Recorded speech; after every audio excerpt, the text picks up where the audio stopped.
Okay, so ito yan sir, naka power on na tayo at naka ground na din. Hindi pala naka on.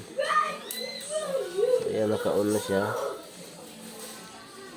Ito yung supply natin.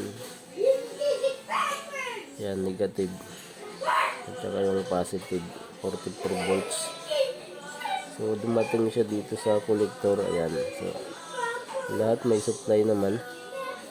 Pero pag dito sa emitter, dito sa base, wala. At dito wala rin ang masukat sa emitter. Sa collector meron. Ayan. Ayan, meron sa collector, sa base saka sa emitter wala. Ayan, so wala, negative siya. Lahat yan pantay. Walang supply.